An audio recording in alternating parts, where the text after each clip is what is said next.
గజ్వేల్లో BRS బంద్ కొనసాగుతోంది. Bus డిపోల ముందు బీఆర్ఎస్ నేతలు ఆందోళన చేపట్టారు. కేసీఆర్ క్యాంప్ ఆఫీస్ పై దాడిని నేతలు ఖండించారు. కేసీఆర్ క్యాంప్ ఆఫీస్ పై దాడిని ఖండిస్తూ బీఆర్ఎస్ బంద్ కు పిలుపునిచ్చింది. మాజీ సీఎం కేసీఆర్ క్యాంప్ ఆఫీస్ పై దాడి చేయడం ఏంటని బీఆర్ఎస్ నేతలు మండిపడుతున్నారు. బీఆర్ఎస్ నేతల ఆందోళనలతో హై టెన్షన్ నెలకొంది. ఇదే అంశానికి సంబంధించి పూర్తి డీటెయిల్స్ మా కరెస్పాండెంట్ రాము అందిస్తారు. రాము, ప్రస్తుతం అక్కడ పరిస్థితి ఎలా ఉంది? పూర్తి డీటెయిల్స్ ఏంటి? సిద్దిపేట జిల్లా గజ్వేల్ నియోజకవర్గంలో రాజకీయ ఉద్రిక్తతలు స్థాయికి చేరాయని మనం చెప్పవచ్చు.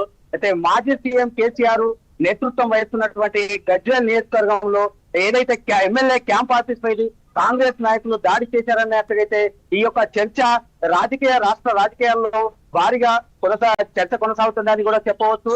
ఎందుకంటే గత 2 రోజుల క్రితమే డిసిసి అధ్యక్షురాలు ఆంచారెడ్డి కాంగ్రెస్ నాయకులు ఆంచారెడ్డి ఆధ్వర్యంలో భారీగా ర్యాలీగా వెళ్లి క్యాంపు కార్యాలయం వద్దకు చేరుకొని అక్కడ క్యాంపు కార్యాలయంలో సీఎం రేవంత్ రెడ్డి ఫోటో బిగించేందుకు వెళ్ళినటువంటి నేపథ్యంలోనే అక్కడ కొన్ని కిటికీ ఏదైతే ఎమ్మెల్యే క్యాంపు కార్యాలయంలో కిటికీ అద్దాలు అలాగే కొన్ని ఫర్నిచర్ ధ్వంసమైందన్నట్టు అయితే ఈ యొక్క బిఎస్ కార్యకర్తలు అయితే ఈ ఆరోపణలు చేశారు. ఈ నేపథ్యంలోనే ఈ రోజు బీఆర్ఎస్ కార్యకర్తలు పెద్ద ఎత్తున భారీ ర్యాలీలు అదే విధంగా బంద్ కూడా పిలుపునిచ్చారు.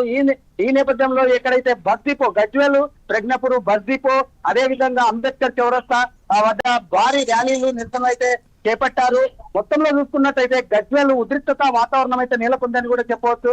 ఎందుకంటే డిసిసి అధ్యక్షురాలు ఆంచారెడ్డి ఏదైతే ఈ యొక్క దారుణానికి పాల్పడింది అన్నట్టుగా అయితే ఈ యొక్క బీఆర్ఎస్ నాయకులు అయితే ఆగ్రహం వ్యక్తం చేస్తున్నప్పటికీ మొత్తంలో చూస్తున్నట్టయితే మాజీ సీఎం కేసీఆర్ క్యాంపు కార్యాలయం పైన ఈ దాడి చేయడము రాష్ట్ర రాజకీయాల్లో పెద్ద ఎత్తున దుమారం రేపుతుందని కూడా చెప్పవచ్చు.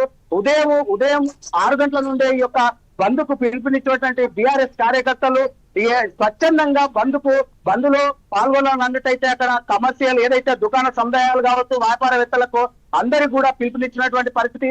ఈ నేపథ్యంలోనే మొత్తంలో భారీ అయితే ఎలాంటి ఆంజనేయ సంఘటనలు జరగకుండా ఈ యొక్క పోలీసులు అయితే భారీ ఎత్తున ఈ యొక్క మోహరించినటువంటి పరిస్థితి ఉంది.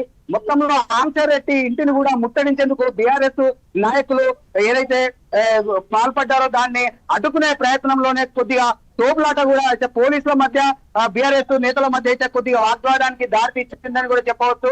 మొత్తంలో అయితే సిద్దిపేట జిల్లా అదే విధంగా ముఖ్యంగా గజ్వేల్ నియోజకవర్గంలో అయితే ఈ యొక్క ఉద్రిక్తత వాతావరణం నెలకొందని కూడా మనం చెప్పుకోవచ్చు. Sindhu. Right, thank you Ramu.